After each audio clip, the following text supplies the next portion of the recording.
پاکستان میں بچوں کے ساتھ زیادتی کے واقعات میں مسلسل اضافہ ہو رہا ہے، اس کی کیا وجوہات ہیں اور ان واقعات کا سدباب کیسے ہو سکتا ہے، اس پر بات کریں گے۔ کراچی میں ایک واقعہ جو ہے وہ رونما ہوا ہے، 100 سے زائد بچوں کے ساتھ زیادتی کی گئی ہے، اس پر بات کریں گے۔ ہمارے ساتھ موجود ہیں سینئر کرائم رپورٹر ہیں فہیم صدیقی۔ فہیم، بتائیے گا اس واقعے کے حوالے سے کیا تفصیلات ہیں آپ کے پاس؟ جی، واقعہ جو ہے وہ کراچی کے علاقے یہ قیوم آباد ہے، وہاں پر یہ پیش آیا ہے اور یہ بڑا ہی ایک انوکھا واقعہ ہے، دردناک واقعہ ہے اور ایک جنسی درندے کی ایک کہانی ہے یہ بڑی عجیب سی، کہ وہ پچھلے 10 سالوں سے یہ سب کچھ کر رہا تھا اور یہ 10 سال جو ہیں وہ اس کے وہ ہیں جب وہ اس علاقے میں رہ رہا تھا۔ جو اس کی ابتدائی ابھی تک کی انٹروگیشن رپورٹ سامنے آئی ہے اس کے مطابق وہ 2011 میں ایبٹ آباد سے کراچی آیا تھا اور کراچی میں آنے کے بعد وہ پہلے شاہ رسول کالونی میں رہتا رہا اور وہاں پر جو ہے وہ پھر مختلف جگہوں پر اس نے جابز کی ہیں۔ وہ اپنی جابز کی تفصیلات بتا رہا ہے، میں نے فلاں جگہ جاب کی، فلاں جگہ جاب کی۔ پھر کچھ عرصے کے بعد یہ 2016 میں اس نے جو ہے وہ یہاں پر جو قیوم آباد ہے وہاں پر جو ہے اس نے یہ رہائش اختیار کر لی تھی اور یہاں پر پہلے وہ بچت بازار جو ہوتے ہیں مختلف، جو بدھ بازار، منگل بازار، اتوار بازار، وہاں پر جو ہے وہ آرٹیفیشل جولری کے سٹال لگاتا تھا اور پھر اس نے اس علاقے میں ایک پرچون کی دکان کھول لی تھی جہاں پر بچوں کی چھوٹی چھوٹی چیزیں ہوتی ہیں نا، کھانے پینے کی اس طرح کی جو ہوتی ہیں، ان کی دکان کھول لی تھی اور وہاں پر جو بچے آیا کرتے تھے۔ فہیم صاحب، گزارش یہ ہے کہ آپ ماشاءاللہ ایک سینئر آدمی ہیں اور کرائم کی دنیا کو بڑا جو ہے نا بہتر انداز میں سمجھتے ہیں۔ ہم آپ سے سمجھنا اور جاننا یہ چاہتے ہیں کہ پاکستان میں یہ المیہ کیوں ہے کہ اس طرح کے جب واقعات ہوں تو حادثاتی طور پہ تو وہ سامنے آ جاتے ہیں، لیکن کیا ہماری تمام ایجنسیز، ہمارے تمام قانون نافذ کرنے والے ادارے بشمول پولیس، یہ سب سوئے ہوئے ہیں کہ ان کو خود سے کچھ پتہ نہیں چلتا؟ جاوید اقبال والا واقعہ ہو اور ہمارے جنگ اخبار کے دفتر آ جائے خود کہ میں نے یہ کیا ہے تو یہ جاگتے ہیں، یہ واقعہ ہو تو ایک یو ایس بی برآمد ہو جائے تو ان سے انہیں پتہ چلتا ہے، بچی یو ایس بی گھر لے جائے۔ تو یہ پولیس ہماری یا قانون نافذ کرنے والے ادارے کر کیا رہے ہیں؟ دیکھیں عمران صاحب، پولیسنگ جو ہے نا وہ ہیومن انٹیلیجنس بیس ہوتی ہے اور دنیا میں ہمیشہ یہی ہوتا تھا، پاکستان میں بھی یہی ہوتا ہے۔ یہ جو بات کی چیزیں نا، فورنزک سائنس وغیرہ، یہ تو بات کے آئٹمز ہیں نا۔ تو ہیومن انٹیلیجنس جو ہے وہ مجھے یہ نظر آ رہا ہے کہ اب پولیس کے پاس اس نام کی کوئی چیز رہی نہیں گئی اور اس کی سب سے بڑی وجہ یہ پولیس کلچر ہے ہمارا، یہ پولیس اسٹیٹ ہے۔ لوگ پولیس سے اس طرح سے تعاون کرتے ہوئے ڈرتے ہیں کہ جناب ہم جو ہے اگر لوگ پولیس تک کوئی اطلاع لے کر جائیں گے تو کہیں ہم ہی نہ پھنس جائیں، اور اس کیس میں بھی کسی حد تک یہی ہوتا ہوا نظر آیا ہے کہ جو یو ایس بی اس بچی نے اس کے گھر سے چرائی ہے، اس میں جب وہ مووی ڈلوانے کے لیے اپنی ایک ویڈیو اپلوڈ کرانے کے لیے لے کے گئی ہے دکان کے پاس، تو وہاں پر جو شخص تھا جس نے اس ویڈیو کو دیکھا، جو یو ایس بی کو دیکھا، اس میں ویڈیوز دیکھی، اس نے بھی فوری طور پر پولیس کو اطلاع نہیں دی۔ اس نے پہلے علاقے کے چیئرمین کو جو ہے اس نے اس معاملے میں اعتماد میں لیا، پھر وہ جو ہے وہ جا کے اس نے پولیس کو بتایا۔ تو ہیومن انٹیلیجنس صفر ہے اس وقت پولیس کی اور اسی کی وجہ سے کرائم بڑھ رہے ہیں۔ پولیس کو یہ نہیں پتا دیکھا بچوں نے اپنے گھر کا بھی نہیں بتایا، 2016 سے وہ ایسی حرکات کر رہا تھا تو 2025 آ گیا، تو کیوں اتنی دیر لگی ملزم کو پکڑنے میں اور بچے کیوں نہیں گھر جا کے بتاتے رہے؟ دیکھیں یہ واقعی ایک بڑا اہم امپورٹنٹ سوال ہے کہ جناب آخر 10 سال کیوں لگ گئے۔ اب اس میں جو ابھی تک ملزم سے انٹروگیشن ہوئی ہے اس میں وہ یہی کہہ رہا ہے کہ جناب وہ بچوں کو لالچ دیا کرتا تھا، ان کو پیسے دیا کرتا تھا، ان کو چیزیں دیا کرتا تھا، اس کے بدلے جو ہے وہ انہیں خاموش رہنے کی ایک طرح سے وہ قیمت ادا کرتا تھا اور اس قیمت کی وجہ سے جو ہے وہ بچوں نے جو ہے وہ گھر جا کے نہیں بتایا۔ اور جو یہ آبادی ہے جس کی ہم بات کر رہے ہیں قیوم آباد کی، یہ پتلی پتلی گلیوں میں ایک چھوٹی سی کچی آبادی ٹائپ یہ ایریا ہے، یہاں پر جو ہے وہ کسی گھر کے نیچے جو ہے وہ دکان کھول لی جاتی ہے، اس دکان میں بیٹھا ہوا جو پرچون چلانے والا شخص ہوتا ہے دکاندار، وہ جو ہے وہ اس نوعیت کی وارداتیں کر رہا ہوتا ہے، بچوں کو بہلا پھسلا کر چیز دلانے کے بہانے، مفت میں کوئی چیز دینے کے بہانے جو ہے وہ ان کے ساتھ یہ سب کچھ ہو رہا ہوتا ہے۔ اور یہ بڑا ہی اس دفعہ تو میں حیران ہوں کہ اتنا اس کے جو ڈیٹا ملا ہے نا عدنان یعقوب صاحب وہ بڑا عجیب ہے۔ فہیم میں یہی آپ سے اسی سوال پہ آ رہا تھا ڈیٹے پہ کہ آپ یہ دیکھیں کہ 357 کے قریب ویڈیوز ملی ہیں۔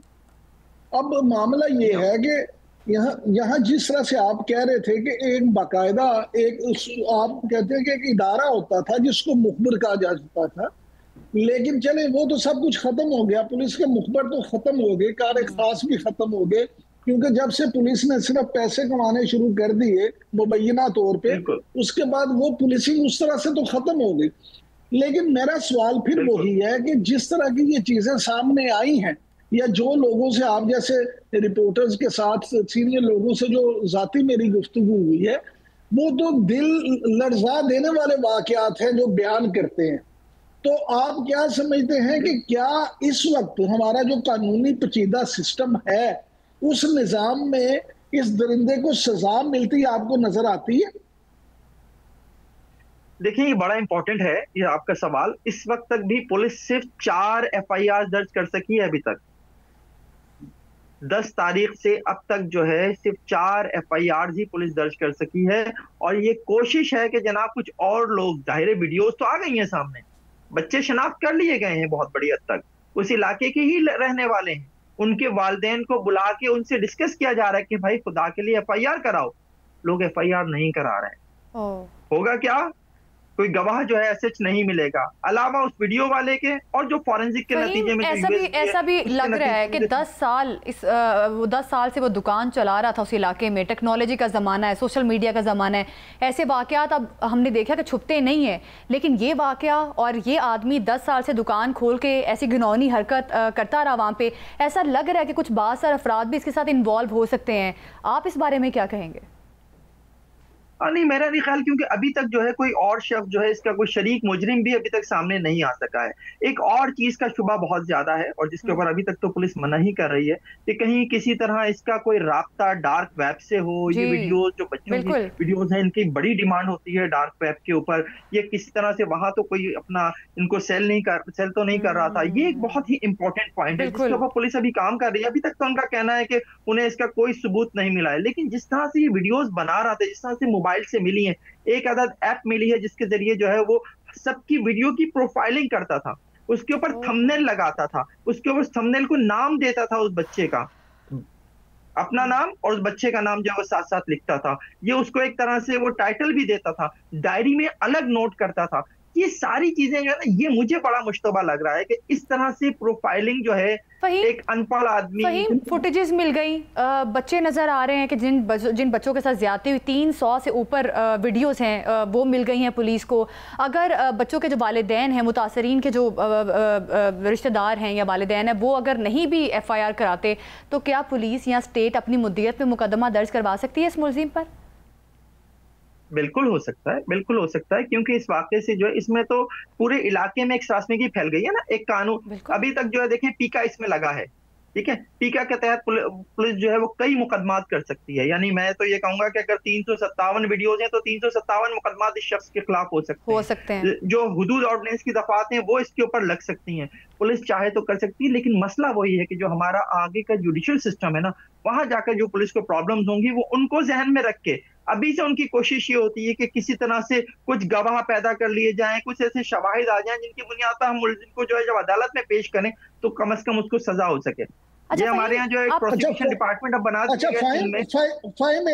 فائم ایک سوال جو میں آپ سے جاننا چاہوں گا کہ ہم پولیس پہ تو ہمیشہ تنقید کرتے ہیں، قانون نافذ کرنے والے اداروں پہ بھی تنقید کرتے ہیں اور بجا طور پہ کرتے ہیں، لیکن آپ کیا سمجھتے ہیں کہ کہیں نہ کہیں ہمارا جو اپنا گھریلو نظام تھا، آپ نہیں سمجھتے کہ اس کی بھی کلئی اس نے کھول کے رکھ دی ہے کہ وہ جو تربیت تھی، وہ جو ماں بیٹی کا ایک رشتہ تھا، وہ کہیں پہ ہم بھول آئے ہیں، جس کی وجہ سے بیٹی کے ساتھ اگر کوئی زیادتی ہوتی ہے تو وہ جا کے اپنی ماں سے بھی ذکر نہیں کرتی، گھر والوں میں کسی سے ذکر نہیں کرتی.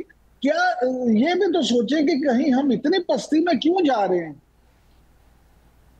دیکھیں میں اس کا جو سمپل اور سادہ سا جواب دیتا ہوں. جب ایسا سوال میرے سامنے رکھا جاتا ہے تو یہ جو ہم نے اپنے بچوں کو موبائل دے کر ان کے اوپر سے بالکل ہی نظر ہٹا لی ہے، یہ سب سے بڑی اس کی وجہ ہے.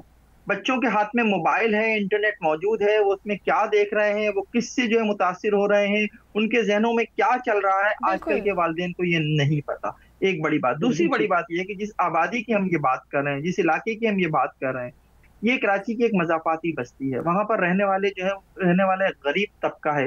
وہاں عموماً جو ہے یہی ہوتا ہے کہ ماں اور باپ دونوں ہی جو ہے وہ ملازمت کر رہے ہوتے ہیں. گھروں میں بچے جو ہیں وہ 8 9 10 12 سال کے بچے جو بچیاں جو ہیں وہ گھروں میں اکیلے رہ رہے ہوتے ہیں. دن میں وہ کیا کر رہے ہوتے ہیں یہ ماں باپ کو نہیں پتا چلتا جس وقت وہ جابس پہ ہوتے ہیں. تو آپ کی بات بہت حد تک ٹھیک ہے.